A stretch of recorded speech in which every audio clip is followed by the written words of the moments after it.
comecei a fazer roupa sob medida muito jovem ainda.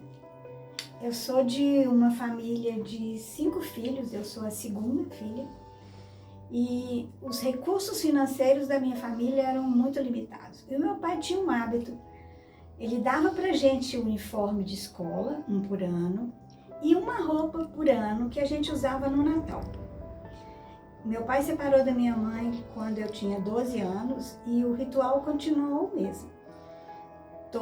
Todo final de ano ele procurava uma costureira e saía, comprava os tecidos com a gente e eu levava os meus irmãos a essa costureira para fazer uma roupa que era usada no Natal. Um ano eu ganhei de presente um vestido, um tecido no dia do meu aniversário. E eu não contei para o meu pai que eu ganhei esse tecido para não fazer parte da minha cota anual de presentes. E tudo transcorreu normalmente. Meu pai achou a costureira, comprou o tecido, eu levei meus irmãos, tiramos medida, ele pagou. Passou o Natal, eu não me lembro bem se foi em janeiro ou fevereiro, eu peguei meu paninho, levei na costureira, escolhi o modelo, mandei fazer o vestido, entreguei a nota para o meu pai. E levei uma surra. O meu pai ficou muito bravo. Na época eu não entendia essa braveza toda dele. Eu achava que como eu estava lá fazendo tudo dentro da casa, cuidava dos meus irmãos, cozinhava, estudava, eu merecia uma roupinha. Mas o meu pai era muito correto. Eu apresentei uma despesa para ele que ele não esperava. Eu não entendi na época, mais tarde eu entendi o que foi isso. A raiva dele quando ele bateu em mim era por isso. Ele não tinha outra ferramenta na época. Só que na hora que ele estava fazendo isso, eu disse para ele assim: nunca mais você vai pagar uma roupa para mim. Com pena de eu andar pelada, usando roupa velha dos outros, porque quando a gente não tem recurso, é muito comum a gente receber roupa usada e era isso que acontecia comigo. Moral da história, que no final desse mesmo ano, eu fiz roupa para todos os meus irmãos. Eu aprendi sozinha. Não tão sozinha como se pode pensar, mas eu tinha uma tia casada com o irmão do meu pai, que morava bem perto, e ela era costureira. Então, depois que eu fazia as tarefas lá da minha casa, eu ia na casa dela, vê-la costurar. E ela tinha um método que foi por onde eu comecei. Ela pegava uma roupa, ela era a melhor costureira da cidade, ela pegava uma roupa da cliente, punha o pano sobre a mesa, punha aquela peça em cima e cortava.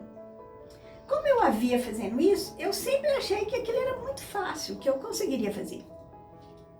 E o fato de não ter um adulto dentro da casa, eu saí cortando os lençol da casa, as roupas velhas que o povo dava. Eu só sei que eu tive a sorte de ter uma irmã que é 6 anos mais nova do que eu, então ela virou minha modelo. Então eu fiz lindas roupas para minha irmã e ela foi minha primeira cliente de roupa sob medida. E no final do ano, quando algumas pessoas viram o que eu tinha feito, essa tia minha mesmo admirava-me, você nunca me perguntou nada. Porque meu processo de observação era esse. Eu ia para a casa dela, punha a mão para trás para não mexer em nada e ficava olhando. E voltava para casa para tentar fazer.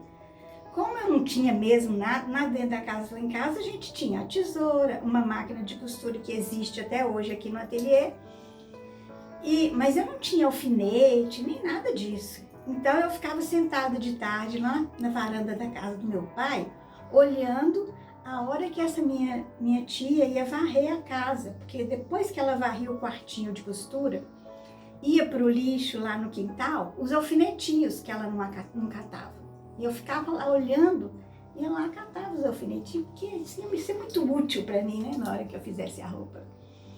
Então, sem saber, eu estava fazendo naquele período o princípio do que é o ateliê hoje, fazendo roupa sob medida. E a minha irmã era minha cobaia, minha modelo oficial.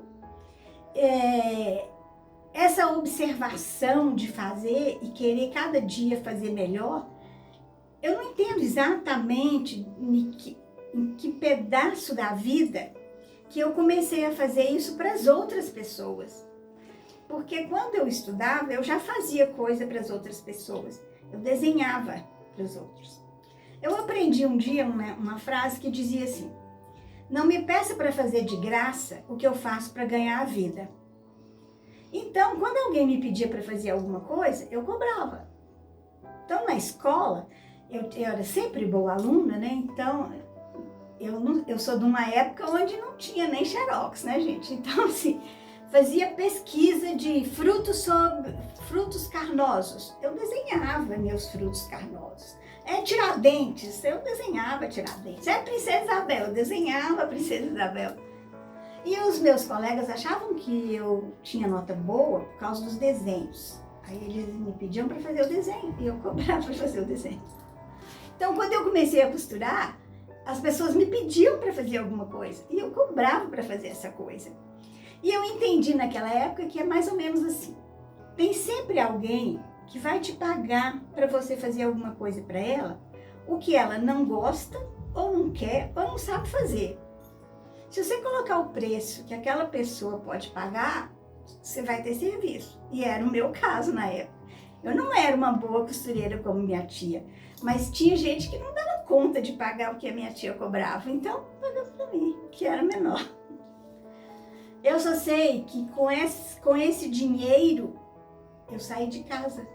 Eu morava no interior e vim para Belo Horizonte com o dinheiro das roupas que eu costurei numa máquina de mão, a manivela, que eu costurava sentada na cama com a máquina entre as pernas e cortava colocando o tecido no chão da casa. Eu nunca mais parei de costurar, até hoje. Esse ateliê que existe hoje do jeito que ele não nasceu assim, né? A primeira máquina que eu comprei, na época, eu tive problemas para pagar essa máquina, porque eu perdi o emprego naquela época. E hoje a gente tem essa quantidade de máquinas aqui no ateliê, todas foram resolvidas e pagas com o próprio recurso que a empresa gerou. Então, esse é um trabalho tão lindo, tão rico, né? Tão rico, que todo dia você pode aprender. Toda história que alguém te traz, ela é elemento para você criar, para você transformar a vida das pessoas com esse trabalho. Então, o ateliê não nasceu de um dia para o outro. Ele não nasceu porque eu resolvi que eu ia ter um ateliê. Eu comecei a costurar por uma pirraça, por um desafio. Ele virou uma necessidade. Depois ele se tornou a alegria, o prazer, o exemplo e o sucesso da minha realização usando o meu dom. Esse trabalho me faz feliz até hoje e eu não canso de dizer que por todas as histórias que eu passei, por todas, até alguns preconceitos que eu vivi por ser, entre aspas, uma costureira. Alguém acha que a pessoa vira uma costureira porque não sabe fazer outra coisa. Eu já recebi vários comentários que não eram muito bons, mas ninguém me tirou desse lugar que é fazer cada dia melhor, uma coisa que vai dar um significado diferente para a vida de uma pessoa quando ela consegue vestir uma roupa que ela achava que ela nunca ia vestir daquele jeito, que ela nunca ia sentir aquela sensação que ela sente. Então, eu comecei a costurar muito nova e não sei quando vou parar, e eu só posso dizer que isso é uma alegria de todo dia.